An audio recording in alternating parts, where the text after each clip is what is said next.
संसद के दोनों सदनों की कार्यवाही अनिश्चितकाल के लिए स्थगित। संसदीय कार्य मंत्री किरेन रिजिजू ने कहा, बजट सत्र बहुत उपयोगी रहा।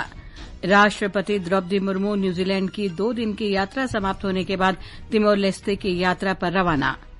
सर्वोच्च न्यायालय ने राष्ट्रीय पात्रता और प्रवेश परीक्षा नीट पीजी 2024 की 11 अगस्त को होने वाली परीक्षा में विलंब की याचिका खारिज की। केंद्र ने भारत बांग्लादेश सीमा की वर्तमान स्थिति की निगरानी के लिए समिति का गठन किया। एयर इंडिया ने वर्तमान स्थिति को देखते हुए इजरायल के तल अवीव की सभी उड़ानें रद्द की। और पेरिस ओलंपिक में भारत के अमन सहरावत आज 57 किलोग्राम फ्री स्टाइल कुश्ती के कांस्य पदक मुकाबले में अपनी चुनौती रखेंगे।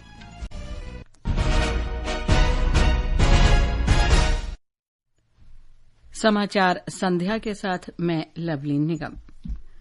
संसद के दोनों सदनों की कार्यवाही आज अनिश्चितकाल के लिए स्थगित कर दी गई है। संसद का बजट सत्र 22 जुलाई को शुरू हुआ था और ये सोमवार को समाप्त होने वाला था। लोकसभा अध्यक्ष ओम बिड़ला ने कहा कि 115 घंटे तक चले इस सत्र में 15 बैठकें हुई। उन्होंने कहा कि बजट पर 27 घंटे से ज्यादा चर्चा हुई। उन्होंने बताया कि सत्र के दौरान 12 विधेयक पेश किए गए और इनमें से 4 लोकसभा ने पारित किए। इनमें वित्त विधेयक, विनियोग विधेयक, जम्मू कश्मीर विनियोग विधेयक और भारतीय वायुयान विधेयक शामिल हैं। श्री बिड़ला ने कहा कि सत्र के दौरान लोकसभा में 136% काम हुआ।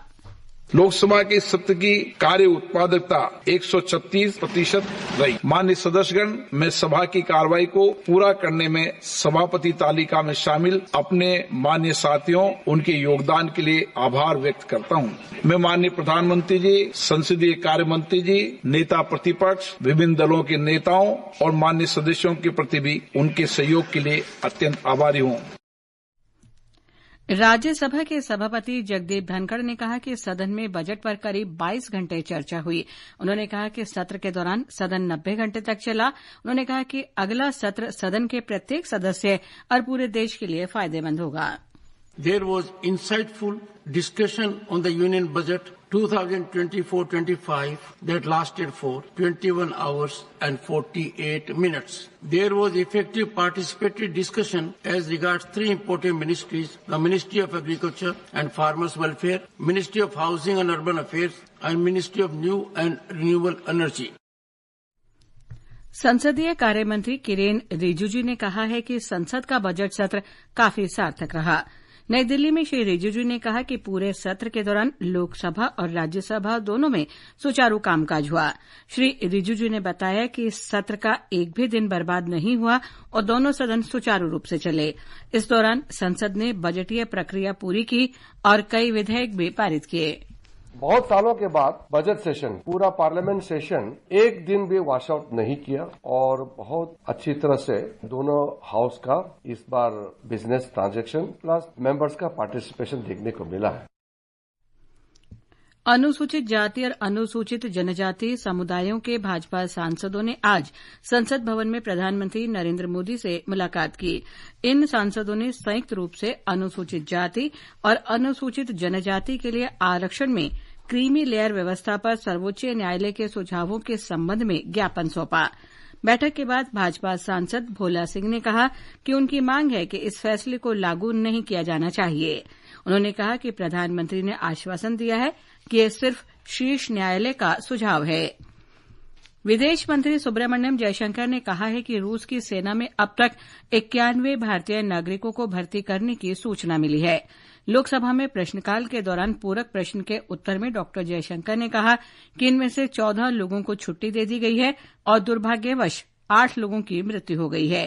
उन्होंने कहा कि 69 भारतीय नागरिक रूसी सेना से विदाई का इंतजार कर रहे हैं। लोकसभा ने आज वक्फ संशोधन विधेयक 2024 की समीक्षा के लिए संयुक्त समिति के 21 सदस्यों के नामांकन का प्रस्ताव पारित कर दिया। समिति में राज्यसभा के 10 सदस्यों को भी शामिल किया गया है। लोकसभा में प्रस्ताव पेश करते हुए संसदीय कार्य मंत्री किरेन रिजिजू ने कहा कि समिति लोकसभा के अगले सत्र में रिपोर्ट पेश करेगी। लोकसभा ने आज भारतीय वायुयान विधेयक 2024 पारित कर दिया है।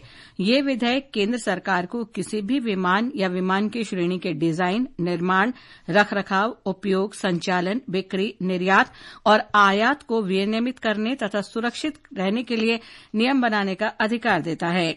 इस विधेयक का उद्देश्य किसी भी हवाई दुर्घटना या घटना की जांच के लिए सरकार को नियम बनाने का अधिकार देना है।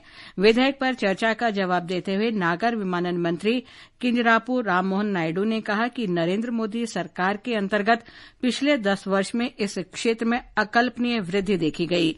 उन्होंने कहा कि देश में हवाई अड्डों की संख्या वर्ष 2014 में 74 से बढ़कर वर्तमान में 157 हो गई है।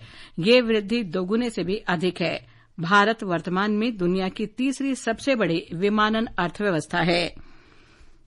ये समाचार हमारी वेबसाइट www.newsonair.in और हमारे न्यूज ऑन एआईआर ऐप पर भी उपलब्ध है। अजी सुनती हो, आशा दीदी से क्या बात हुई?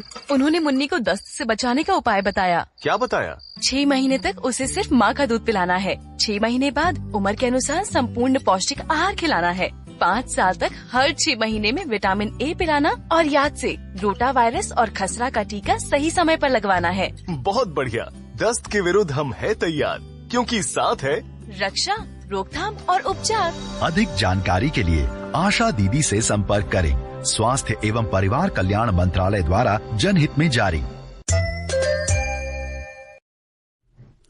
इससे पहले राष्ट्रपति द्रौपदी मुर्मू ने ऑकलैंड में आयोजित एक सामुदायिक स्वागत समारोह में भारतीय प्रवासियों को संबोधित किया। उन्होंने न्यूजीलैंड में बसे भारतीय समुदाय के समर्पण और दृढ़ संकल्प की सराहना की। न्यूजीलैंड में बसे भारतीय समुदाय का समर्पण, कड़ी मेहनत और रचनात्मक भावना सराहनीय है। मुझे ये जानकर खुशी हुई है कि दिवाली, ओणम, होली, वैसाखी और पोंगल जैसे भारतीय त्योहार पूरी न्यूजीलैंड में उत्साह के साथ मनाया जा रहा है। राष्ट्रपति द्रौपदी मुर्मू न्यूजीलैंड की 2 दिन की सफल यात्रा के बाद तिमोर लेस्ते की राजकीय यात्रा पर रवाना हो गई हैं। हमारे संवाददाता ने बताया है कि राष्ट्रपति कल दिल्ली तिमोर लेस्ते पहुंचेंगी। राष्ट्रपति तिमोर लेस्ते के राष्ट्रपति और प्रधानमंत्री के साथ द्विपक्षीय बैठकें करेंगी।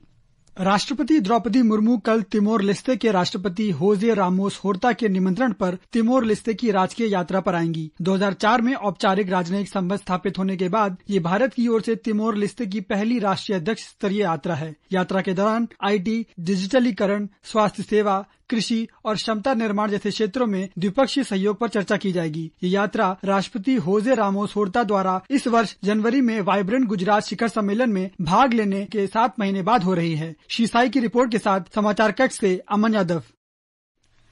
विदेश मंत्री सुब्रमण्यम जयशंकर आज से मालदीव्स की 3 दिन की आधिकारिक यात्रा पर रहेंगे। इस यात्रा का उद्देश्य दोनों देशों के बीच घनिष्ठ संबंधों को मजबूत करना और द्विपक्षीय संबंधों को और प्रगाढ़ करना है। ये यात्रा इस वर्ष जून में नई सरकार के शपथ ग्रहण समारोह के लिए मालदीव्स के राष्ट्रपति मोहम्मद मोइजो की भारत यात्रा के बाद हो रही है। केंद्र सरकार ने भारत बांग्लादेश सीमा की वर्तमान स्थिति की निगरानी के लिए एक समिति का गठन किया है। ये समिति बांग्लादेश में भारतीय नागरिकों और अल्पसंख्यक समुदाय के लोगों की सुरक्षा के लिए बांग्लादेश के अधिकारियों से संपर्क करेगी। सीमा सुरक्षा बल के अपर महानिदेशक इस समिति के अध्यक्ष होंगे। दक्षिण बंगाल और त्रिपुरा सीमा सुरक्षा बल मुख्यालयों के महानिरीक्षक तथा भारतीय भूमि बंदरगाह प्राधिकरण के योजना और विकास सचिव इस समिति के सदस्य होंगे। एयर इंडिया ने पश्चिम एशिया में वर्तमान स्थिति को देखते हुए अगली सूचना तक तत्काल प्रभाव से इजरायल के तल अवीव की सभी उड़ानें निलंबित कर दी हैं। एयर इंडिया ने कहा कि वो लगातार स्थिति पर नजर रख रही है और यात्रियों तथा चालक दल की सुरक्षा के लिए उसने अपना परिचालन निलंबित कर दिया है। ये समाचार आकाशवाणी से प्रसारित किए जा रहे हैं। ताजा समाचार जानने के लिए आप हमारे social media handle x @AIR News Hindi को फॉलो कर सकते हैं। प्रधानमंत्री नरेंद्र मोदी राहत और पुनर्वास कार्यों की समीक्षा के लिए कल केरल के वायनाड जाएंगे। श्री मोदी कन्नूर पहुंचने के बाद वायनाड में भूस्खलन प्रभावित क्षेत्र का हवाई सर्वेक्षण करेंगे। प्रधानमंत्री को बचाव दलों द्वारा निकासी प्रयासों के बारे में जानकारी दी जाएगी। प्रधानमंत्री वहां चल रहे पुनर्वास कार्यों का भी निरीक्षण करेंगे। सर्वोच्च न्यायालय ने आज राष्ट्रीय पात्रता और प्रवेश परीक्षा नीट पीजी 2024 की परीक्षा में विलंब करने की याचिका खारिज कर दी है। ये परीक्षा 11 अगस्त को होनी है। अदालत ने कहा कि 2 लाख विद्यार्थियों के भविष्य को खतरे में डालना अन्याय होगा। याचिका में तर्क दिया गया था कि परीक्षा के लिए निर्धारित शहर परीक्षार्थियों के लिए बहुत असुविधाजनक थे। मुख्य न्यायाधीश डीवाई चंद्रचूड़, न्यायमूर्ति जेबी पारदीवाला और न्यायमूर्ति मनोज मिश्र ने कहा कि सैद्धांतिक रूप से न्यायालय परीक्षा को पुनर्निर्धारित नहीं करेगा और न ही परीक्षार्थियों के भविष्य को खतरे में डाल सकता है। सर्वोच्च न्यायालय ने आज आम आदमी पार्टी नेता मनीष सिसोदिया को आबकारी नीति अनियमितता मामले में जमानत दे दी है। श्री सिसोदिया आज आबकारी नीति मामले में उच्चतम न्यायालय द्वारा जमानत दिए जाने के बाद तिहाड़ जेल से बाहर आए। मुख्य निर्वाचन आयुक्त राजीव कुमार ने आज कहा कि चुनाव आयोग जम्मू कश्मीर में जल्द से जल्द चुनाव कराने के लिए प्रतिबद्ध है और किसी भी आंतरिक या बाहरी ताकतों को चुनावी प्रक्रिया में बाधा डालने की अनुमति नहीं दी जाएगी। जम्मू में संवाददाता सम्मेलन को संबोधित करते हुए श्री कुमार ने कहा कि जम्मू कश्मीर में सभी राजनीतिक दल विधानसभा चुनाव कराने के पक्ष में हैं और चुनाव आयोग जल्द से जल्द चुनाव कराने के लिए प्रतिबद्ध है। सभी दलों ने एक सुर में जम्मू कश्मीर में जो संसदीय चुनाव शांतिपूर्ण और बढ़िया तरीके से हुआ, उसके लिए पूरे आवाम और चुनाव आयोग की दोनों की प्रशंसा एक स्वर में की। इसी के क्रम में सभी पार्टीज का यूनानिमसली अगेन ऑल उनका कहना था कि अब अगले चुनाव भी असेंबली के जल्द से जल्द कराए जाएं। और अब पेरिस ओलंपिक की खबरों के साथ हैं महेंद्र लालस। पेरिस ओलंपिक खेलों के समापन की तारीख नजदीक आती जा रही है और अब ये लगने लगा है कि टोक्यो ओलंपिक खेलों के प्रदर्शन को शायद ही भारत दोहरा पाए। आज एथलेटिक्स में मोहम्मद अनस, मोहम्मद अजमल, अमोद जेकब और राजेश रमेश ने पुरुषों की 4x400 मीटर रिले दौड़ में 3 मिनट 0.58 सेकंड्स का समय निकाला, लेकिन वे अपनी हीट में चौथे स्थान पर रहकर फाइनल के लिए क्वालिफाई नहीं कर पाए। उधर महिला वर्ग में इसी दौड़ में विद्या रामराज, ज्योतिका डंडी, आर पूर्वम्मा और सुबा वेंकटेशन अपनी हीट में सबसे पीछे रहकर अगले राउंड के लिए क्वालिफाई नहीं कर पाए। पुरुषों के 57 किलो वर्ग के फ्री स्टाइल कुश्ती में आज रात अमन सहरावत अपना कांस्य पदक का मुकाबला खेलेंगे पोर्टोरिको के डारियन क्रूज से। प्रधानमंत्री नरेंद्र मोदी ने भाला फेंक खिलाड़ी नीरज चोपड़ा से बात की और उन्हें पेरिस ओलंपिक में रजत पदक जीतने पर बधाई दी। चलिए, मेरी तरफ से आपको बहुत बधाई और आपके माता पिता को मेरा प्रणाम और मेरी बहुत शुभकामनाएं हैं। और आप मुझे जब भी मिलोगे जी सर, हमें इंजरी की डिटेल चर्चा करेंगे कि इसका क्या उपाय हो सकता है और हम क्या कर सकते हैं। ठीक है, thank you sir. Thank you so much. चलिए, बहुत बहुत शुभकामनाएं भैया। Take care. नमस्ते सर। पेरिस ओलंपिक में कांस्य पदक जीतने वाली भारतीय हॉकी टीम के गोलकीपर पी.आर. श्रीजेश रविवार को होने वाले ओलंपिक खेलों के समापन समारोह में मनु भाकर के साथ भारतीय दल के ध्वजवाहक होंगे।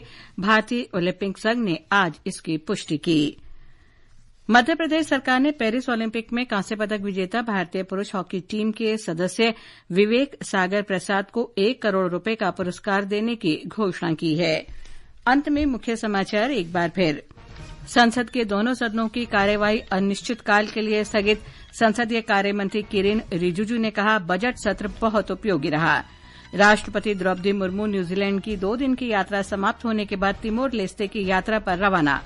सर्वोच्च न्यायालय ने राष्ट्रीय पात्रता और प्रवेश परीक्षा नीट पीजी 2024 की 11 अगस्त को होने वाली परीक्षा में विलंब की याचिका खारिज की। केंद्र ने भारत बांग्लादेश सीमा की वर्तमान स्थिति की निगरानी के लिए समिति का गठन किया। एयर इंडिया ने वर्तमान स्थिति को देखते हुए इजरायल के तल अवीव की सभी उड़ानें रद्द की। और पेरिस ओलंपिक में भारत के अमन सहरावत आज 57 किलोग्राम फ्री स्टाइल कुश्ती के कांस्य पदक मुकाबले में अपनी चुनौती रखेंगे। इसके साथ ही समाचार संध्या का ये अंक समाप्त हुआ। नमस्कार।